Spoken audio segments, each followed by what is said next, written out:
Pak Anies, kita mengerti tadi bahwa angka kematian atau usia hidup Indonesia termasuk cukup memprihatinkan, dan ini masalahnya adalah karena kekurangan dokter.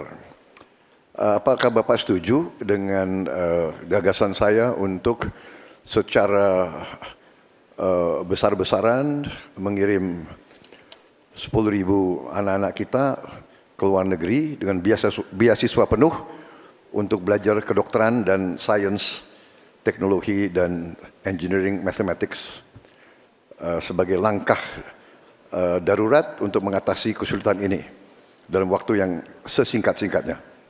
Terima kasih. Masih ada waktu Bapak? Cukup?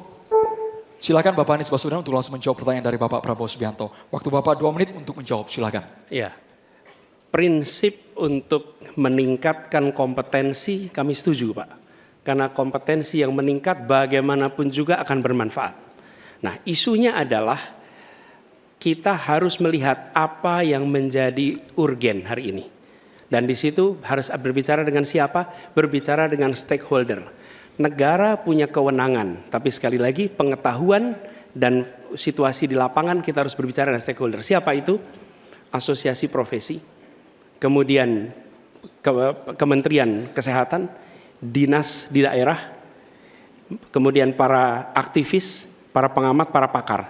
Kumpulkan datanya, lihat apa yang menjadi kebutuhan. Sehingga kita bukan meloncat langsung ini adalah yang dibutuhkan. Kenapa? Karena seringkali yang kita anggap sebagai kebutuhan belum tentu di lapangan itu menjadi kebutuhan. Tapi prinsip pengembangan kompetensinya setuju Pak. Dan bila memang diharuskan untuk belajar ke luar negeri, maka go ahead. Tapi bila dibalik, profesor yang dibawa ke sini, institusinya dibawa ke sini juga tidak masalah. Karena dengan begitu proses belajar itu akan terjadi. Jadi kami melihat pengembangan kompetensi itu baik. Jangan tapinya memastikan sesuai dengan data yang ada supaya apa yang kita investasikan bisa menjawab kebutuhan.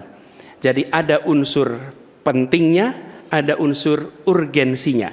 Kita kerjakan mana? Yang dapat dua-duanya, yang urgen dan yang penting, supaya hasilnya bisa langsung kita manfaatkan untuk Indonesia. Begitu jawabannya kira-kira Bapak. Terima kasih. Masih ada waktu Bapak? Cukup? Kami persilakan kepada Bapak Prabowo untuk langsung menanggapi jawaban dari Bapak Anies Baswedan. Waktu Bapak 1 menit. Baik, saya kira Pak Anies, saya kira masalahnya adalah datanya sudah cukup jelas bahwa kita kekurangan 140.000 dokter.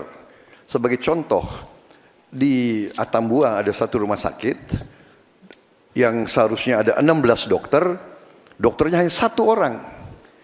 Jadi dia kewalahan, dia harus melayani 3 kabupaten.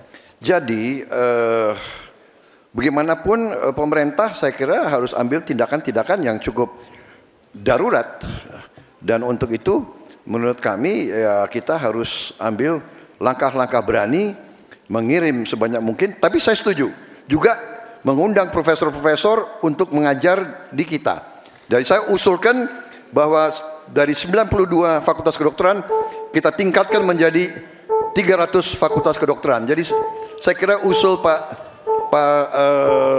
Anies baik juga mengundang profesor waktunya ke Indonesia. Habis, terima kasih. Terima kasih waktunya. Silakan Bapak Anies Baswedan untuk menanggapi jawaban dari Bapak Prabowo. Waktu tentu. Bapak 1 menit. Baik, terima kasih. Jadi tapi ini juga Pak Prabowo yang saya hormati, kita banyak memberikan perhatian pada aspek kuratifnya. Itu memang betul harus dikerjakan. Tapi jangan lupa aspek preventifnya. Dan ketika bicara aspek kuratif ada 2. Satu adalah soft infrastructure tadi, tenaga medisnya. Yang kedua hard infrastructure-nya. Apa itu? Misalnya nih, 15 dari 38 provinsi belum memiliki rumah sakit kelas A. Ini harus dibangun. Kemudian 171 kecamatan di 8 provinsi ini belum memiliki puskesmas. Jadi kita harus memikirkan dua-duanya Pak.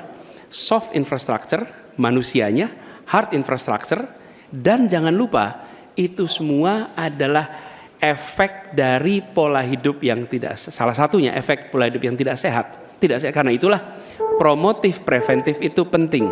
Sehingga kita tidak hanya mengobati tapi juga mencegah. Demikian. Baik, Ya. terima kasih Bapak. Baik.